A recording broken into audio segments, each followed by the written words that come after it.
Hello student, good morning. कक्षा 10वीं Hindi medium, अध्याय 2 अम्ल, क्षार और लवण।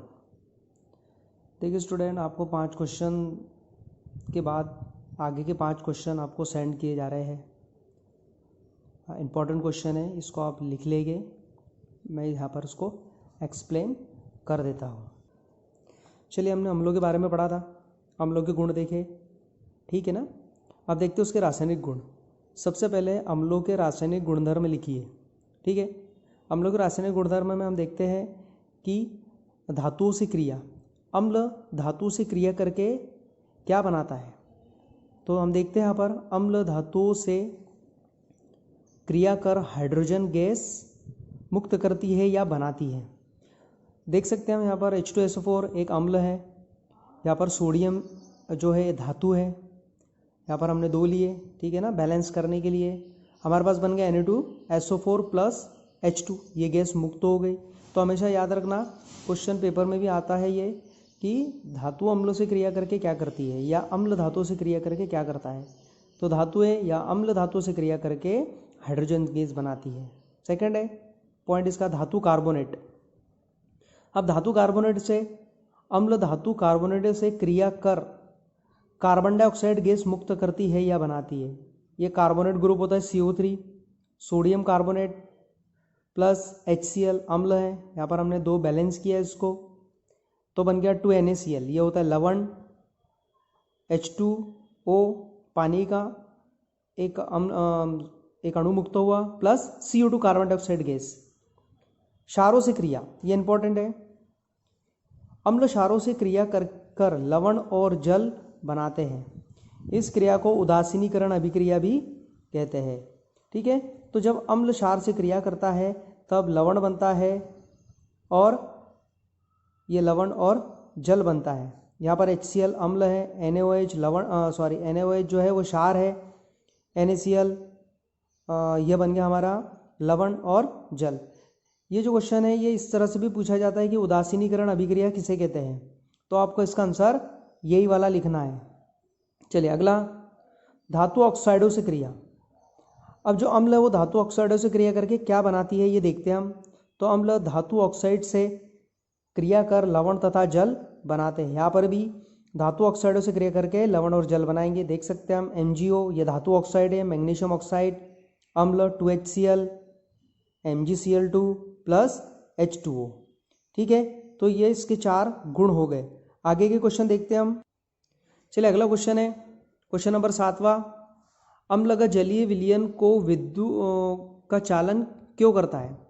जो अम्ल का जलीय विलयन, जब हम अम्ल को घोलते हैं पानी में तो उसका विलयन बनता है, और जब उसमें से विद्युत धारा प्रवाहित करते हैं तो विद्युत धारा प्रवाहित होती है। तो वो ऐसा कह रहा है कि ऐसा क्यों होता है। देखिए, अम्लों को जब भी पानी में घोलेंगे हम तो वह हाइड्रोजन आयन या हाइड्रोनियम आयन में टूट जाता है, आयनों में टूट जाएगा। और यही जो आयन होते हैं ये विद्युत धारा को क्या करते हैं, प्रवाहित करने में मदद करते हैं। इन्हीं 2 आयनों के कारण जो होता है वो विद्युत धारा प्रवाहित होती है। अगला क्वेश्चन, शुष्क हाइड्रोक्लोरिक गैस HCl शुष्क लिटमस पत्र के रंग को क्यों नहीं बदलती।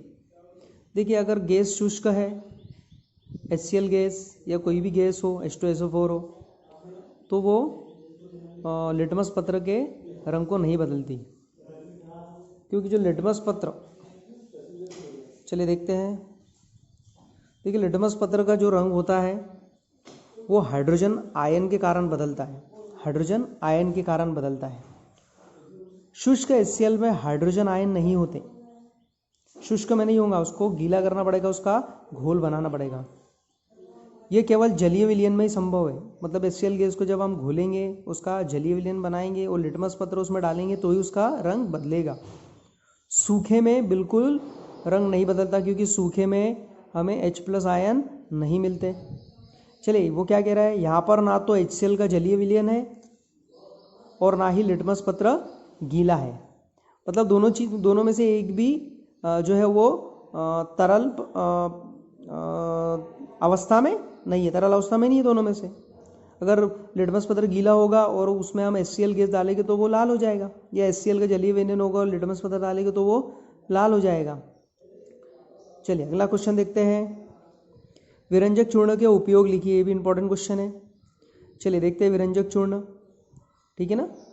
देखिए कागज़ उद्योग में लकड़ी के जो मज्जा होती है, मज्जा मतलब लकड़ी का जो गूदा होता है, उसको साफ करने में, उसको विरंजन करने में जो होता है विरंजक चूर्ण का उपयोग किया जाता है। उसके बाद में सेकंड, लॉन्ड्री में, जो लॉन्ड्री में देखते हैं कपड़ों को साफ करते हैं, तो साफ करने के बाद में उसका विरंजक करते हैं, है ना। विरंजन करने में, रंग उड़ाने में बोल सकते हैं हम, ठीक है, या साफ करने में भी उसका उपयोग किया जाता है। अगला है तीसरा पॉइंट, पीने वाले जल को जीवाणुओं से मुक्त करने में। देखिए जो पीने वाला जो जल होता है, जो देखते हैं हम दवाई डाली जाती है, आपने सुना होगा, तो पीने वाले जो जल में दवाई डालते हैं, है ना, लाल कलर की एक दवाई होती है जो विरंजक चूर्ण होता है। जो विरंजक चूर्ण क्या करता है, उसको साफ कर देता है, जीवाणुओं को मार देता है। अगला, कई रासायनिक उद्योगों में एक उपचायक के रूप में, उपचायक ऑक्सीजन से क्रिया कराने वाला, ठीक है, तो कई रासायनिक उद्योग ऐसे होते हैं जिसमें ऑक्सीजन की ज़रूरत होती है, तो ये ऑक्सीजन को ऑक्सीजन से क्रिया करवाता है वहाँ पर। अगला, आश्रित जल विद्युत का चालक क्यों नहीं होता जबकि वर्षा का जल होता है।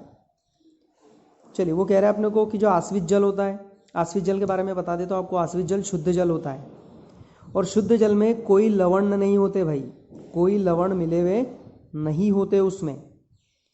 और कोई लवण नहीं है इसका मतलब क्या है कि विद्युत का चालन नहीं होगा।